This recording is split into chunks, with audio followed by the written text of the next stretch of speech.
जीवन की भूल भुलैया में तू सही रास्ते का इंतजार कर। जीवन की भूल भुलैया में तू सही रास्ते का इंतजार कर। जीवन की इस लड़ाई में अपने मन के विचारों से प्रहार कर। तू सबसे पहला प्रहार कर, तू सबसे पहली वार कर। तो फ्रेंड्स, किसी व्यक्ति ने एक बार एक विचारक से पूछा, वो कौन सी शक्ति है जो पहाड़ को भी हिला दे? विश्वास, आत्मविश्वास। आत्मविश्वास संपन्न व्यक्ति के लिए सब कुछ संभव है। विचारक ने कहा, जीवन का मूल मंत्र है कि अपने विषय में उच्चतम विचार रखने में लज्जा का अनुभव मत करिए। यदि भगवान ने आपको ऐसा बनाया है, इसमें उसको किसी प्रकार की लज्जा नहीं है, तो फिर आप क्यों लज्जित होते? एक युवक था, वह सदा मुस्कुराता रहता था। उसका शरीर दुबला पतला था, इस पर भी वह बड़े से बड़ा कार्य करने के लिए तत्पर रहता था। एक दिन उससे पूछा गया, आप सदा मुस्कुराते क्यों रहते हो? क्योंकि मुस्कुराना ही तो जीवन है। यह जिंदगी 4 दिन की है, मुस्कुराकर क्यों न जिए, ये उसकी सार्थक सोच थी। और जो वह हर काम को करने के लिए तत्पर रहता था, यह उसका आत्मविश्वास था। ऐसे लोग इस मायने में जीते हैं जिनके होठों पर मुस्कान हो और दिल में कूट कूट कर आत्मविश्वास भरा हो। फ्रेंड्स, विश्व युद्ध के वीर सैनिकों के विषय में एडमंड केपर ब्रोड्स ने लिखा है, हमारे सैनिकों की वीरता की कहानियां वर्णनातीत है, आश्चर्यचकित करने वाली है। जिनको हम साधारण सैनिक समझ रहे थे, उन्होंने अनेक आश्चर्यकारक कारनामे कर दिखाए।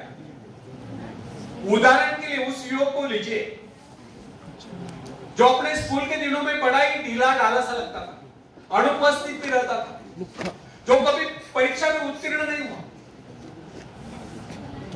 उसने जब सेना में भर्ती होने का यत्न किया,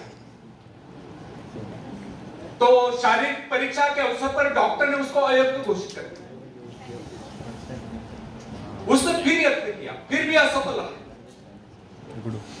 इस प्रकार अनेक बार असफल होने पर भी न जाने कैसे एक दिन वो सेना में भर्ती हो ही गया। और जब हमने उसको देखा तो हम समझ गए कि कुछ ही दिनों में वो अपने हाथ पैर तुड़वाकर वापस चला जाएगा। बहुत दिनों तक उसके विषय में किससे कुछ नहीं सुना था, किंतु अचानक एक दिन उसके मित्र के पत्र से विदित हुआ, मालूम हुआ कि उसने खाई में पड़े जलते हुए बम को उठाकर उसके फटने से पहले दूर फेंककर खाई वालों के जीवन बचा दिए। इसी प्रकार एक दिन वो भीषण गोलियों के बौछार के बीच में से होकर गुजर गया और वहां से अपने घायल साथी को निकाल कर लिया। फ्रेंड्स, ब्रोड्स के बाद हमें भी अपने जीवन में अनेक ऐसे लोग मिलते हैं जो कुछ ना होते हुए भी बहुत कुछ कर दिखलाते हैं। उनमें भले ही दूसरों की अपेक्षा कम शक्ति हो, कम योग्यता हो, परंतु उनमें असीम आत्मविश्वास होता है, जिसके कारण वे इस प्रकार के महान आश्चर्यकारक कारनामों में सफल हो जाते हैं।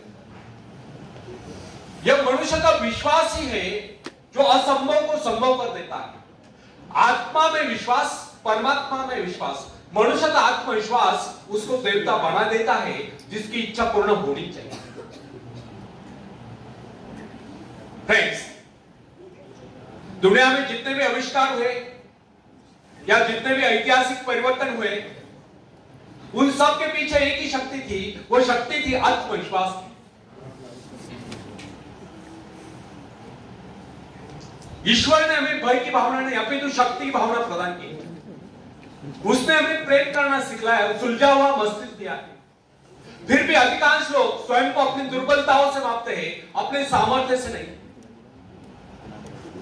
ये बहुत कम सोचते हैं कि हम में कितनी शक्ति है। हाँ, हम में कितनी दुर्बलता है, इसका हिसाब फटाफट लगा लेंगे। हमारे जीवन में कितनी खुशियां है, इस नजरिए से नहीं देखेंगे, बल्कि दुखों का हिसाब लगाएंगे, संकटों को गिनेंगे।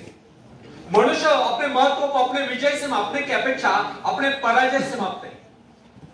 ऐसे लोग अपने विजय की आकांक्षा को मात्र स्वप्न ही समझते हैं, उसे अपने जीवन का अंग नहीं बनाते। तो तुलनात्मक दृष्टि से देखा जाए तो बहुत कम लोग ऐसे होते हैं जो अपनी सामर्थ्य का उचित मूल्यांकन कर पाते हैं। अधिकांश लोग तो अपने विजय को किसी अन्य सामर्थ्य की विजय मान बैठते हैं। तथापि विश्वास ही एकमात्र शक्ति नहीं, वह महानतम शक्तियों में से एक है। युद्ध में बंदूक नहीं अपितु मनुष्य के भीतर का आत्मविश्वास लड़ता है। शेरपा तेनसिंह ने हिमालय पर विजय प्राप्त नहीं की थी, विजय पाई थी उसके आत्मविश्वास से। फ्रेंड्स, गाद का मानवी गोलियत जब इजरायली शिविर में युद्ध करने के लिए पहुंचा तो उसे ललकारते हुए बोला, यदि किसी में साहस हो तो आगे बढ़े। परंतु किसी ने साहस का परिचय नहीं दिया। उसकी दूसरी ललकार सुनकर डेविड नाम का सैनिक उससे युद्ध करने के लिए आगे बढ़ा। गोलियत दाड़ रहा था, चिल्ला चिल्ला कर अपने वीरता का बखान करा। डेविड जब साहस करके आगे बढ़ा तो वहां एकत्रित अनुभवी लोगों ने उसको अनेक प्रकार के शस्त्र पकड़ाए, किंतु उसने उन सबको वापस कर दिया। लोगों ने उसको बहुत समझा कि इसके बगैर वह किस प्रकार लड़ेगा। उसने कहा, मुझे इन शस्त्रों का अभ्यास नहीं, मैं इन्हें नहीं चला सकता, ये मेरे शस्त्र नहीं, मेरे पास अपने शस्त्र है जिनके सहारे मैं मुझसे लड़ूंगा। डेविड ने वे सारे शस्त्र वापस कर दिए, केवल अपनी गुलेल ली और सामने पड़े कुछ पत्थर उसने उठा लिए।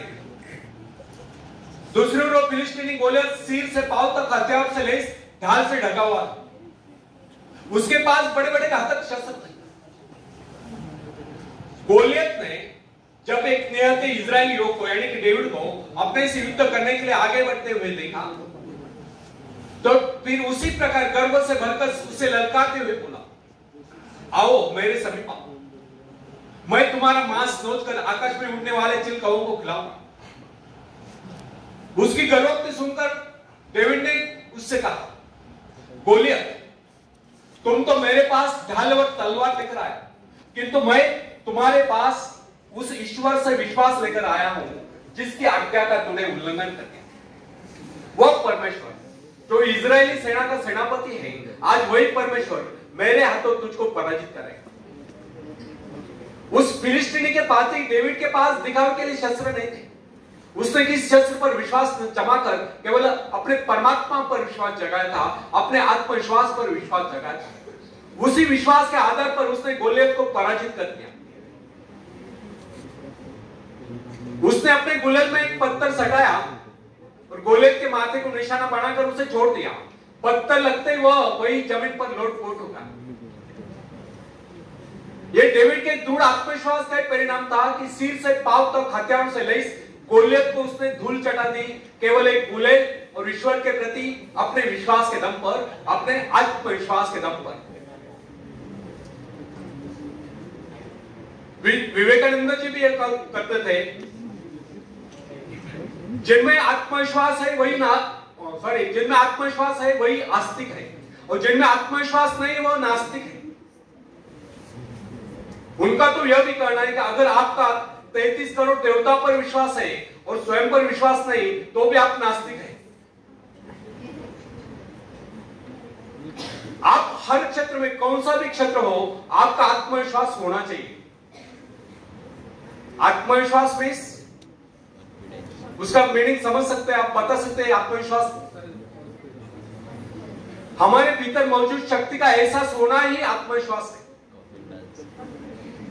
तो फ्रेंड्स, इससे यह सिद्ध होता है कि आत्मविश्वास अनन्य रूप से सफलता की कुंजी है। यदि विश्वास नहीं, भरोसा नहीं तो उपलब्धि नहीं। विश्वास जितना दृढ़ होगा, विजय की संभावना उतनी अधिक होगी। हम लोगों में यदि कमी होती है तो केवल आत्मविश्वास की। हम लोगों में यह भावना नहीं होती कि हमारे भीतर जो ईश्वर आत्मविश्वास के रूप में बैठा हुआ है वह संसार की सबसे बड़ी शक्ति है, वह शक्ति हमारी सहायक है। जो व्यक्ति आत्मविश्वासी होता है उसके लिए कोई भी कार्य असंभव नहीं होता। जो मनुष्य अपना आत्मविश्वास जागृत कर लेता है उसकी शक्ति स्वयं में दोगुनी हो जाती है। जो व्यक्ति दृढ़ विश्वास के साथ किसी बात को कहता है, सभी श्रोताओं पर उसका वैसा ही प्रभाव पड़ता है। आत्मविश्वास के बल पर मनुष्य भयंकर से भयंकर परिस्थिति में भी अड़िग रह सकता है। यदि मनुष्य में आत्मविश्वास न हो, ना ही उसका परमात्मा की शक्ति पर विश्वास हो, तो वह कितनी महत्वाकांक्षाएं क्यों न पाल ले, वो उनकी पूर्ति नहीं कर सकता। यदि मनुष्य में आत्मविश्वास नहीं है तो यदि मनुष्य में आत्मविश्वास नहीं है तो वह कितना ही परिश्रम क्यों न कर ले, उसका सारा परिश्रम व्यर्थ ही जाए। जो व्यक्ति अविश्वासी होता है, समझे कि वह जीवन के नियम के विरुद्ध कार्य कर रहा है, अतः उसका असफल होना निश्चित है, उसको किसी प्रकार की उपलब्धि नहीं मिल सकती। हंसने मुस्कुराने जैसा मामूली कार्य भी, जिसमें व्यक्ति को जेब से कुछ खर्च नहीं करना पड़ता, बिना आत्मविश्वास के संभव नहीं। आत्मविश्वास के अभाव में और भी मुस्कुराने से मना कर देते हैं।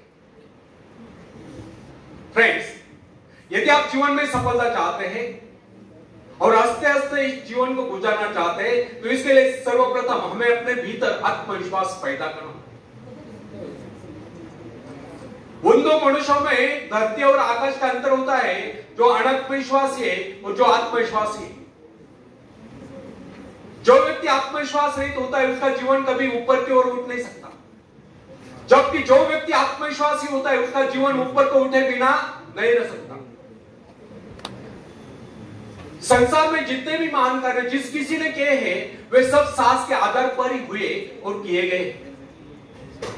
आत्मविश्वासी व्यक्ति के शब्दकोश में असंभव शब्द होता ही नहीं। जो लोग अपनी शक्तियों का अनुमान नहीं लगाते, जिनके जीवन की आकांक्षाएं मात्र खाने पीने तक ही सीमित रहती है, जो ये नहीं जानते कि उन्हें इस धरती पर परमात्मा ने किस कार्य विशेष के लिए भेजा है या उनकी इच्छा कोई कार्य विशेष करने की थी, वे लोग न तो आज तक संसार में कुछ कर पाए हैं, ना ही भविष्य में कुछ कर पाएंगे। मेरे पास एक नवयुवक का पत्र है, वो लिखता है, मैंने अब तक कुछ न पाया है, ना ही भविष्य में कुछ पाने की आशा रखता हूं। मैं सदा से ही आभागा रहा हूं। जिस कार्य में भी मैंने काम करने का प्रयत्न किया, उसमें मैं लगभग असफल ही रहा। मुझ में कभी आत्मविश्वास था ही नहीं, और मैं समझता हूं भविष्य में मुझ में कभी आत्मविश्वास जागरूक नहीं होगा। उस नवयुवक के असफल होने के कारण स्पष्ट थे। उसके असफल होने का मुख्य कारण उसकी मानसिक स्थिति थी।